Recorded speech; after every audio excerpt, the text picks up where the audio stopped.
По рекламите време за вестите. Граѓаните најмногу трпат поради изминатите мандати на градоначалниците и советите.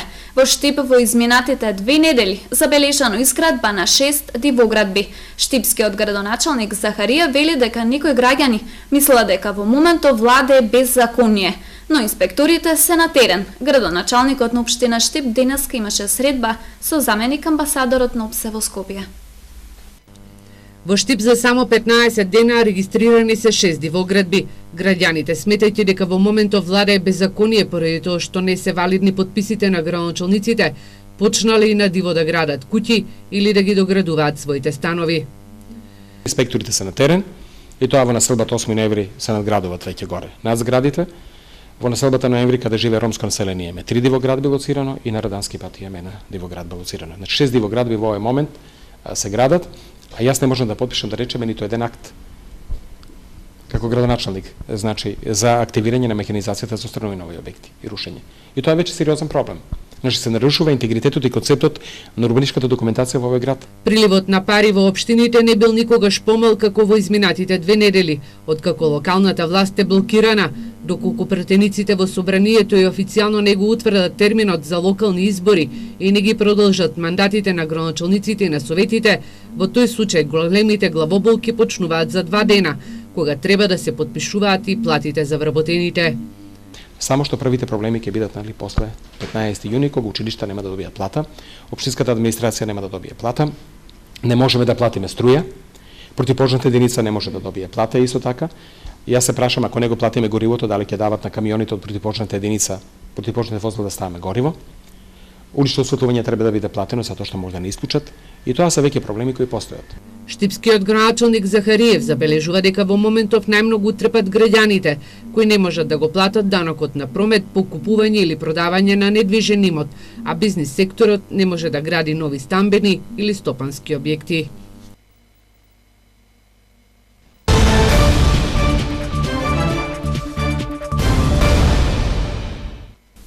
По судски пат, семејството Мјалкови од Штип ке бара одговорност од надлежните затоа што неговиот 12 годишен син со аутизам од такси компанијата наместо дома беше оставен сам на една од најфреквентните улици во центарот на градот. Одговорност ке бараат од такси компанијата, но и од Центарот за социјални работи. Семејството Мјалкови од Штип ке поднесе тужба против такси компанијата и Центарот за социјални работи. Тие по судски пат ке бараат одговорност од надлежните, затоа што нивниот 12 годишен син со аутизам од такси компанијата наместо дома беше оставен сам на едно од најфреквентните улици во центарот на градот. Официјален став по случајот нема, реагира Мјалков. Проблемот е во тоа што Петар е со аутизам и не може да зборува, така што одењето по најфреквентната улица во 14 часот може да предизвика сериозни последици по неговиот живот. Пријави во полиција, значи ова е за тотална негрижа. Значи трет пат моето дете му се загрози животот. Првиот пат го најдовме на улица Подорек, што води на кај Брегалница. Вториот пат кај комшија во двор жива среќа има убави цвеќиња, па моето дете врегва во дворот цвеќињата да ги види, меѓутоа тој сака и возива, може некој да го сгази, значи. Родителите бараат да се испита зошто и покрај тоа што Центарот за аутизам од председателот на Советот Владко Миташев доби донација возило, децата се уште се превезуваат со такси компанија. Значи тој ја донела ковата за нашите деца, значи требаше да се обезбеди шофер и нашите деца со обучен возач да бидат доставувани до центарот и дома и назад. Значи меѓутоа тие решиле тендерски на тендерот со такси компанија се договориле и договорот се знае со овие деца, значи со било кое дете, значи дете со нормален развој, никој не го остава на прометна улица. Донираното возило е во кругот на Центарот за социјални работи, изјави во телефонски разговор директорката на институцијата Наталија Панова. Конкретно договорот за подарок на возилото е подпишан помеѓу доктор Миташев и Центарот за социјални работи, а не со Центарот за аутизам.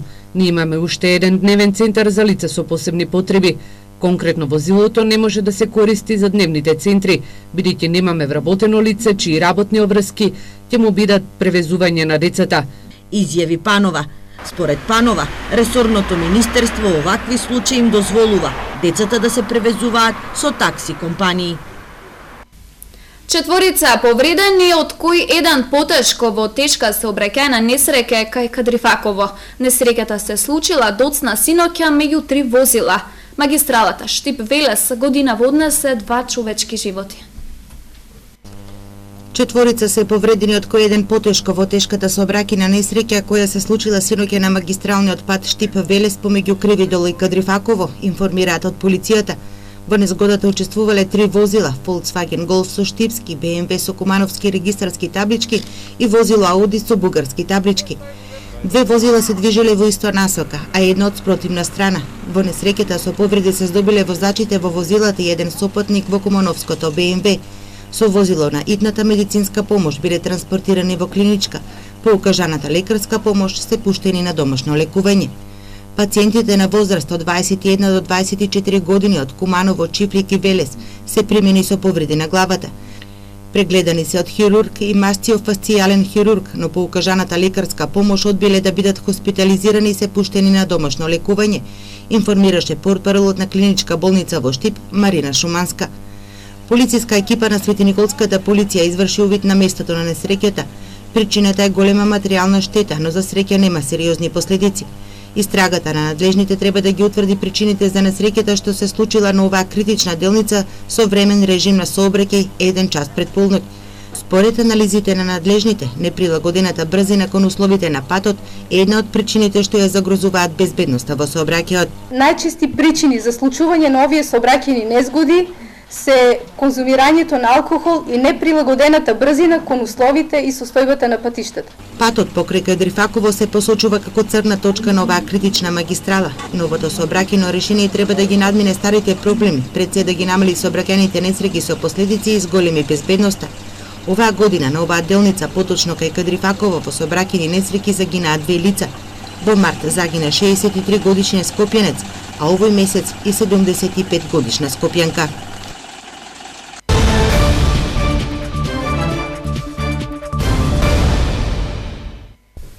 Уште еден ден за уписи на правачињата во основните училишта. Во центарот на Истокот во текот на месецов се запишале 299 правачиња. Најмалку се запишале во основното училиште Гоце Делчев, а најмногу во училиштето Димитар Влахов. Околу 58% од правачињата во Штип во текот на месецов се запишани во основните училишта.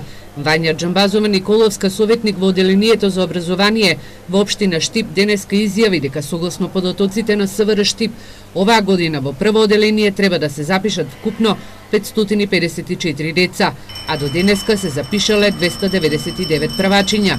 Уписите на правачињата во основните училишта е од 1 до 31 мај, но праксата покажува дека родителите кои работат како сезонски работници, своите деца во прво оделение ги запишуваат во септември. Најмалку правачиња се запишани во основното училиште Гоце Делчев, а најмногу во основното училиште Димитар Влахов, каде од 92 се запишани 85 правачиња. Тошо Арсов од 111 се запишани, од 111 се запишани 70 деца, во Ванчо Пркјот од 131 дете се запишани околу 74 дечиња. Славејко Арсов предвидено од 34 се запишани 30 деци, од Гоце Делчев, како што напоменав, има најмал број на деца запишани, од 181 се запишани 43 деца. Знаете, во овој реон најмногу доминираат дечиња според реонизацијата од ромска националност и најчесто тие се со своите родители на сезонска работа и најчесто тие се запишуваат во месец септември. Останува уште еден ден за запишување на правачињата, но родителите ова може да го сторат и во текот на месец август. Одиме со граѓанска реакција за дупките низ ново поставениот асфалт на штипските улици. Камерата на Ирис ве воли на улицата Пиринска во делот кај зградата на Ивана.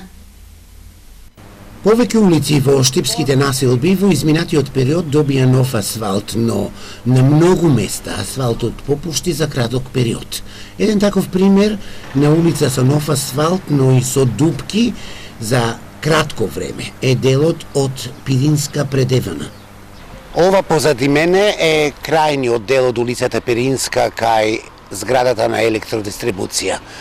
Само пред неполни 2 месеца локалната самоуправа го асфалтираше овој дел и уште на самиот почеток од асфалтирањето овде асфалтот беше згужван, но од последното невреме сликата е страшна, коцката е веќе излезена. Граѓаните реагираат, сакаат да биде поправена улицата и да се работи квалитетно, бидејќи ова улица е фреквентна и прашање на време е кога поради рулираниот дел може да се случи и сообраќајна незгода. Граѓаните минуваат пешки во овој дел на улицата, а возачите со автомобилите мака-мачат. Реакцијата од граѓаните е можно ли е улицата да се поправи во најбрз временски период. Сум изненадена од оваа гледка, дали е можно од дождот што е било пред неколку дена, од што може асфалтот толку да се подигне и цел ја испукан. Нека преземат надлежните, нека го направат тоа, сепак возила минато тук. Треба тоа да се поправи, не треба никој ништо да кажува. Вакви гради слики со дупки низ поставен нов асфалт во Штип има на повеќе места.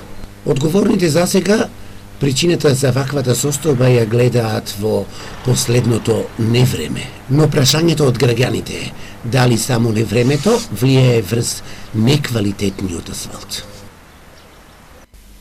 Интерес има, но не и апликации. Земјоделците во Штипско најмногу се заинтересирани за набавка на нови трактори од ИПАРТ-2 програмата. За средствата може да конкурираат до 23 јуни.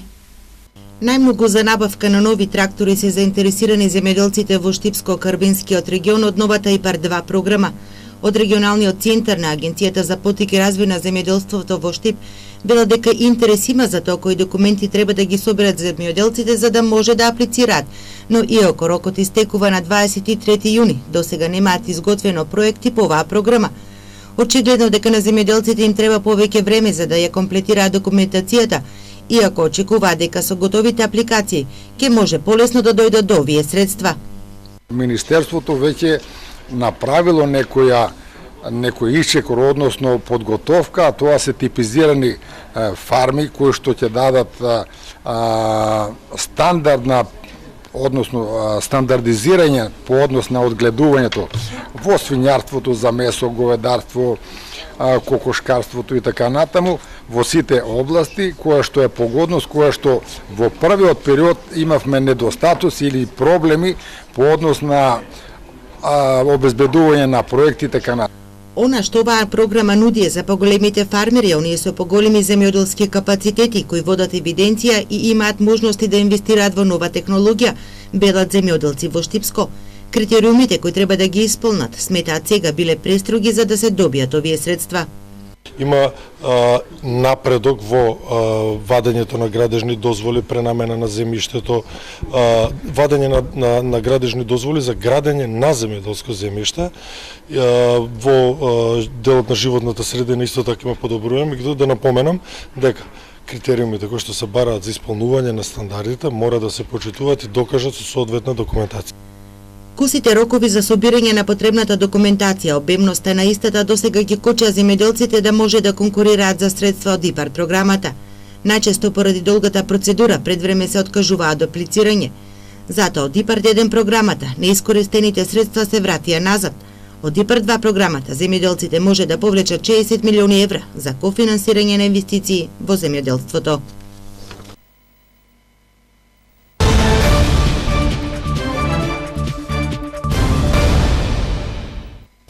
Зидот до хотелот Гарни доби графит кој е нацртан од германец. Овој пример можеби ќе биде потик и штипјани да размислат како грдите нешта низ непосредното животно обкружување можат да се адаптираат кон позитивен урбан лик.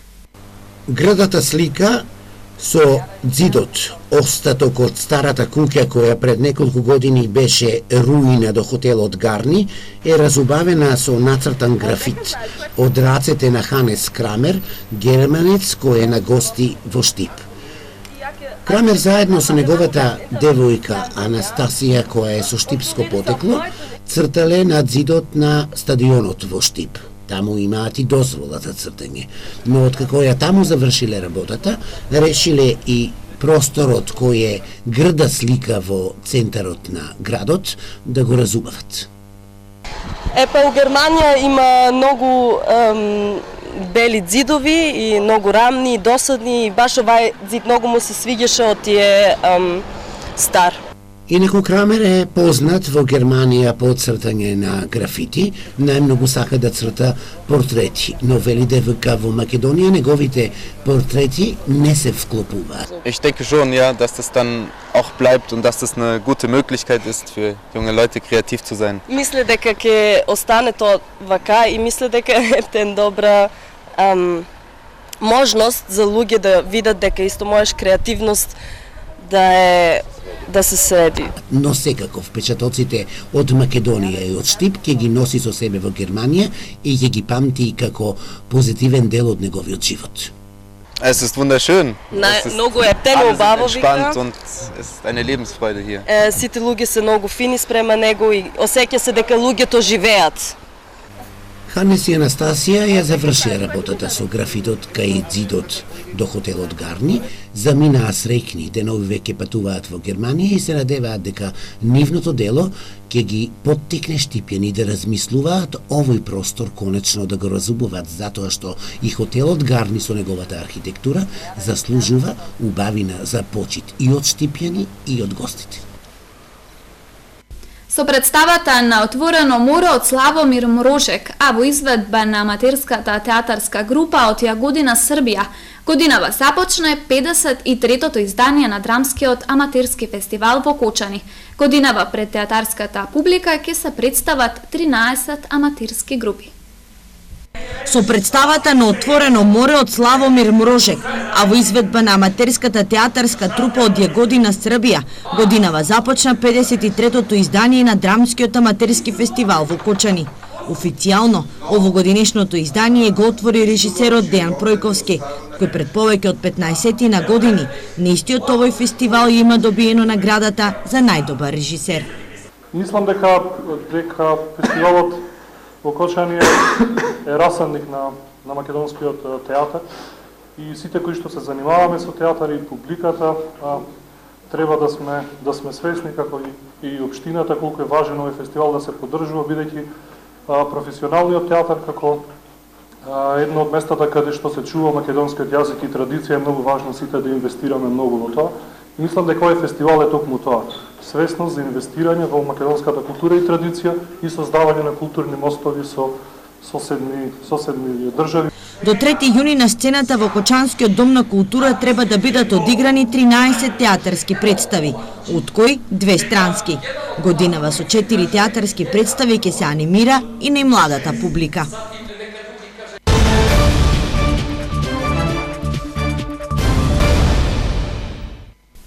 Утре среда ќе се одиграат надпреварите од последното 36-то прволигашко фудбалско коло.